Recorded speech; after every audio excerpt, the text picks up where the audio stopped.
All right. Good evening, everyone. Tyler Wain here for Hope Financial Solutions. This is the October 27th Hope session. I hope you guys are well and enjoying fall. So, my wife and family, we had a good Thanksgiving, a little lower key, and we got out to the local county fair and everything was trucking along. But we both came down with a bit of a cold and so get that. So if I sound a bit different, that's what it is. But on the mend and ready to get on with the fall and enjoy life. So, you always hit those speed bumps, but you just get past them as quick as you can. So thanks for joining tonight. As you know, this is Hope Session. So the second and fourth Thursday of each month, 7:30 p.m. Eastern time, rotating topics, but there'll always be open time for discussion and questions. And this is my contact. So if you go to my website at www.hopefinancialsolutions.ca, right at the bottom of the screen there's a banner which will take you to the Eventbrite page. If you want to register, just keep in mind there's multiple dates. So you have to select the date you want from the drop down, and then you'll get emailed confirmation, which will have the Zoom link. So just remember to join in again. A little bit about me, Tyler Wain, as I mentioned, founder. So I founded this business about a year ago. It was about September. I officially kicked off 2021, but I really started to go full time in June. I worked about 14 years in consumer goods, Unilever, Ferrero, sometime at the Hospital for Sick Children in Toronto, Ontario, Canada, and then most recently a municipality. I still do some part-time work for them, working on a social housing project, but mostly my focus has been building this business, and I really just feel led to help people, anyone who feels trapped or stuck and feel like they're not going to get ahead with their finances, they can't live the life they want, whether it be debt, whether it be wanting to buy their own home, or work the job that they feel led to do. Than money, but when we are able to structure our money and set ourselves up, we can then do it and use the money in a way to live the life we want. And that's what I'm here to help inspire people to do. So I also serve as a treasurer of a local charity. We got a big project on the go. So just under an 8,000 square foot facility it was an old liquor store that just in 2016, before my time on the board, and it's being redeveloped into a food hub. So that'll be opening soon. So we're excited about that in the final stages, and a lot of work's been in there. But yeah, should be a great initiative, and it's all focused on how can we help. We want to bring community together, but also relieve food poverty and those. So what my spare time goes to. I live in Waterford, Ontario, which is 1.75 hours southwest of Toronto, or about 30 minutes south of Brantford, just north of Lake Erie, about 20 minutes north of Lake for those in the Erie, Pennsylvania. Actually, if you go straight across the lake, pretty well straight north. Tonight, you may have seen on some of the advertisements or posts I did talking about types of investment account. I will just caveat this. So this is Canadian specifically account. That being said, most countries around the world have similar things. So you may have to kind of change the nomenclature, do a bit of grunt work to figure out which is which, but most countries have similar offerings. So like if you're saving for retirement, it's one thing. So in the US, it could be called a Roth IRA, investment retirement account, right? In Canada, it's a RRSP, registered retirement savings. So, and some of the implications could be a bit different, but in general, I'll just talk the Canadian lens and some of the specifics on these programs. But I always encourage you to do your homework and to also consult with a financial advisor if you are actually investing. I would always recommend for service invest a fee for service advisor, because if you're paying a fee and it's not commission based, then they don't have any underlying motive to try to sell you something where there's a higher commission. You know what you're paying, you know what you're getting, and that fee probably will be well worth it. Do your homework, look up on them, but don't be afraid to ask those questions. And if you're at the bank, they say, well, I'm salary, I'm not getting anything. Well, just remember, they may be trying to sell you there. Like if you're at, I'm just picking a bank, bank XYZ. They may try to sell you XYZ's mutual fund. Ask them what the MER, the management expense ratio, is for that fund, and ask them for 10 years of return, because you want to look over time how it's performed. That's just a little add-on. I spoke last time, October 13th, on the different types of investment. So you can go back and watch that. But the investments are what you actually buy. These investments accounts are what they're held in. And based on the account that they're held in, they have different implications. So the two main types are registered and non-registered. Okay, so we'll go through the registered, and I've picked 4 examples. There's probably a few more, but these are the 4 main ones that are most prevalent, but there are others as well. But by definition, the registered accounts have special tax implications. So there's the tax-free savings account. So a tax-free savings account, you can, the money you put in, there's annual limits.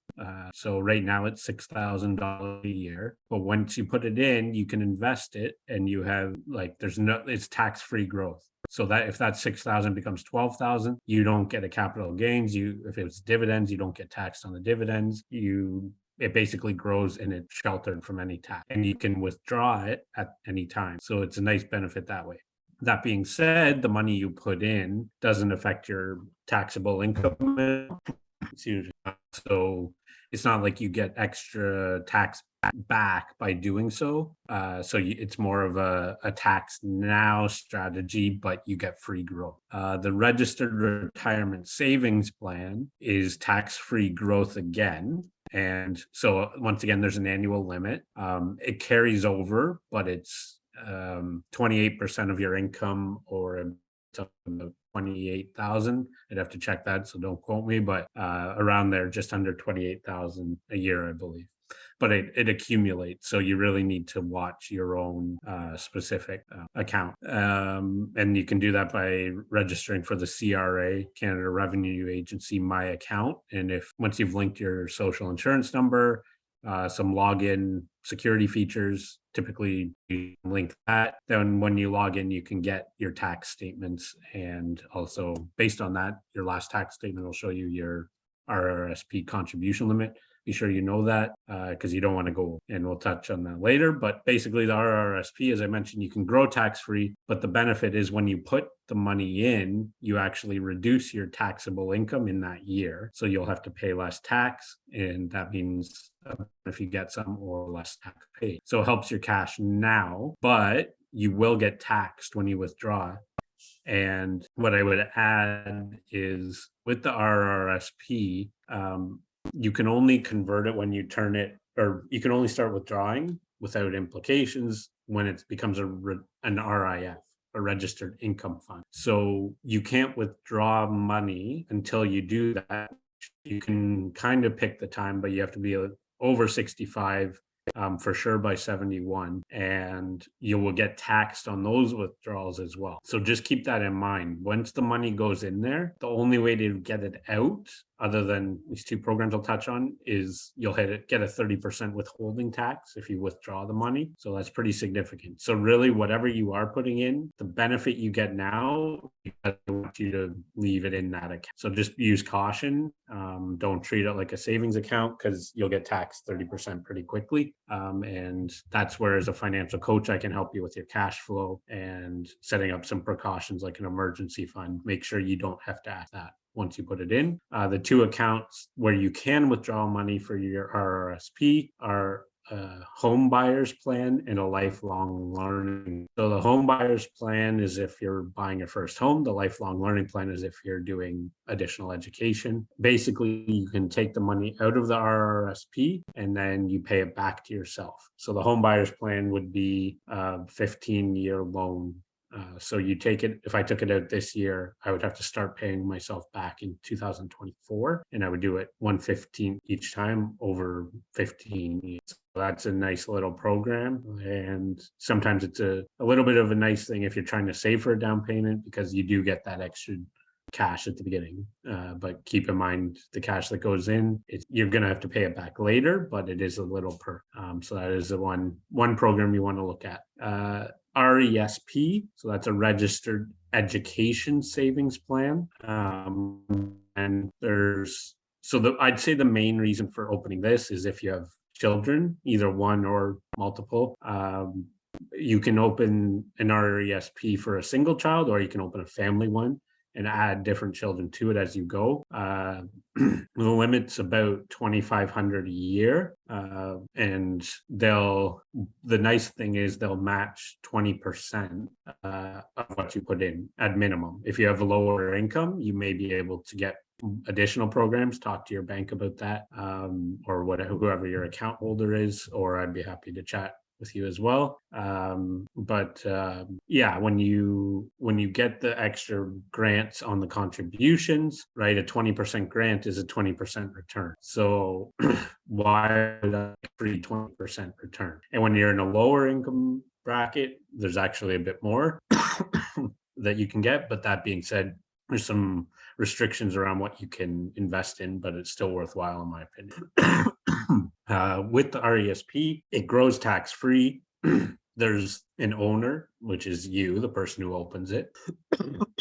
There's a beneficiary, which is the child or children. And then there's the sponsor, which would be the bank or account holder. And so when your child goes to school, they can actually start withdrawing the money. That being said, it's taxable as they bring it out, but they should be very low tax bracket given, and lots of credits and whatnot for their education. So I won't say it's tax free, but you should be able to offset that income with a lot of credit. So, it's a nice little perk that way.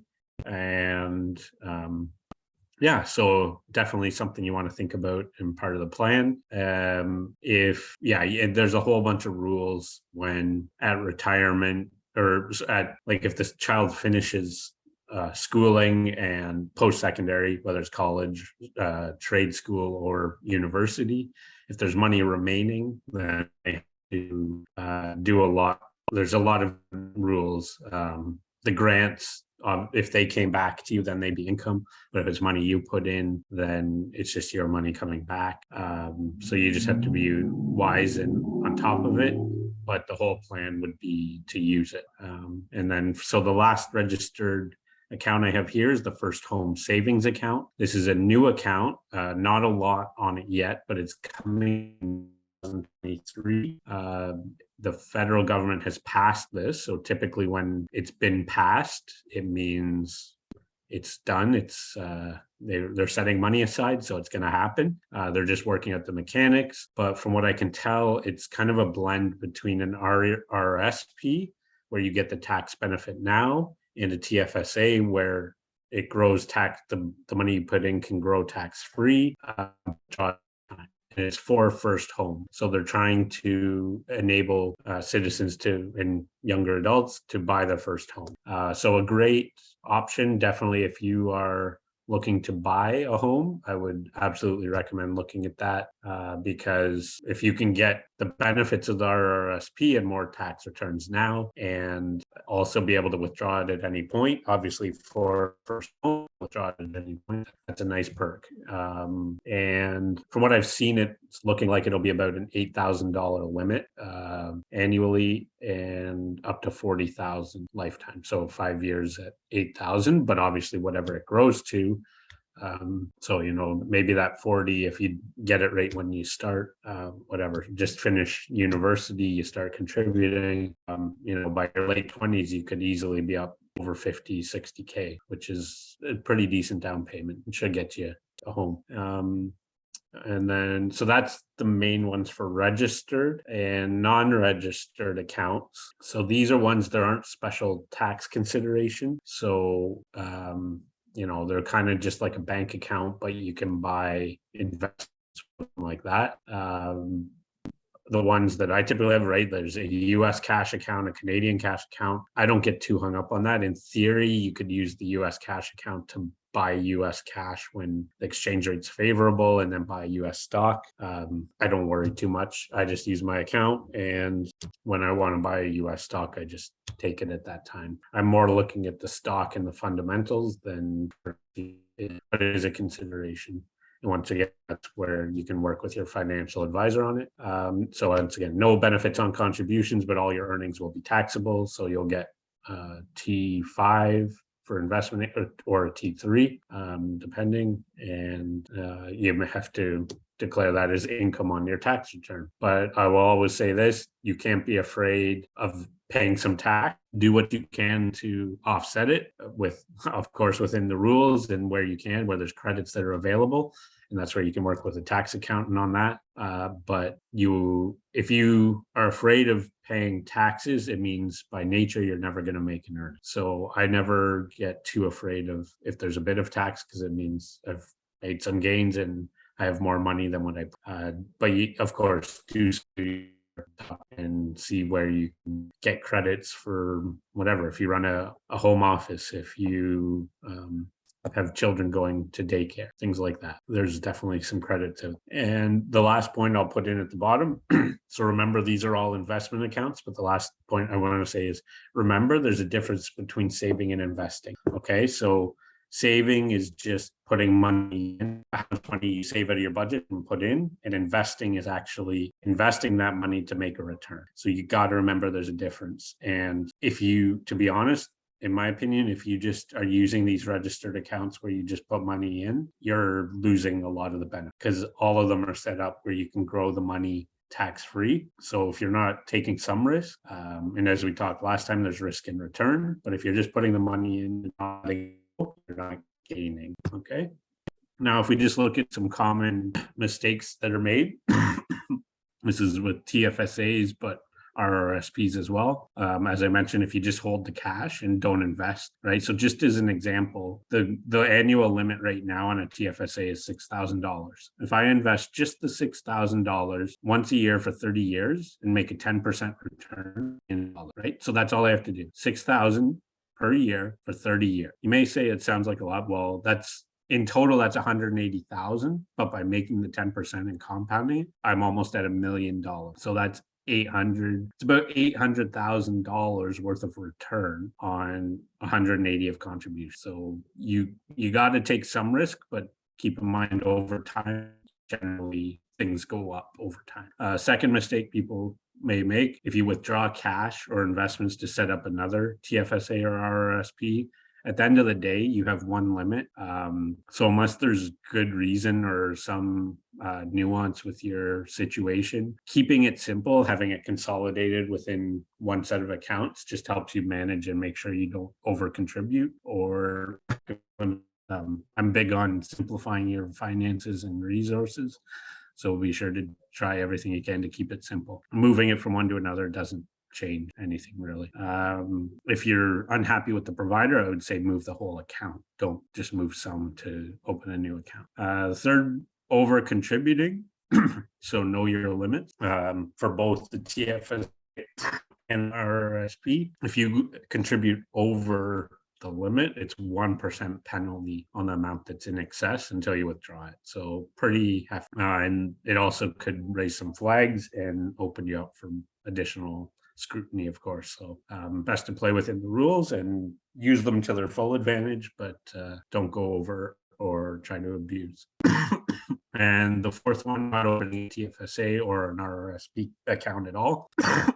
So, I mean, even if you don't have $6,000 to invest in a TFSA, even if you have 1,000 or 500, do it. The contributions do carry over. So if you haven't yet, don't beat yourself up. Like, go open it, but you want to start putting some money. And if you're having trouble figuring that out, give me a call. Set up a time, have a chat, maybe put an automatic withdrawal in, but really look at your budget on how you can sustain some contributions. Because as I showed you with example one, it really adds up, right? Like even if it's a little bit each year or each month, right? $50 a month, that's $600 a year. So it can add up quick, right? And if you start with a little bit, then maybe you can find another little optimization, right? That goes back to where we talked about optimizing your budget. So you optimize it a little bit more. Maybe you get to $100, $1,200 a year, and then you get to $3,000 a year, and then say, right? So don't say, oh, I don't have money, I can't. Just open them, put it in, because it's a shelter. it's preventing you from paying tax. So a little bit's better than nothing at all. Okay. So of course, we'll open the floor for questions, but I recognize this is a bit tricky for some overseas in Europe as well over there. Some would follow me on there. So I would just I'm considering moving one of the sessions to maybe 12:30 Eastern time. But I would just say for now, if you do have questions, feel free to message me and I can always answer it. Of course, I would record it, but I would obviously keep everything confidential and people's names anonymous. But I could address a point if you have questions, or if anyone's watching the recording and they have questions, by all means, reach out. You can reach me on Facebook, LinkedIn, or even just if you go to my website, which I shared on the first page, you can click financial freedom session and it will take you right to the page where you links to my calendar and you can book a call with me. So I'm to help you and I look forward to seeing you. So the next Hope session will be November 10th. So be sure to register. And I think we're going to be looking a bit more at buying habits. Some of the softer things have done a lot of technical. So be looking more at, how do you holiday seasons here, how can you curb some of those spending and still you still want to get gifts for your loved ones in the season, but how can we try to manage our spending? So hope you have a great night and a great day, and I'll stop the recording now and answer any questions, but hope everyone has a good night. Take care. All the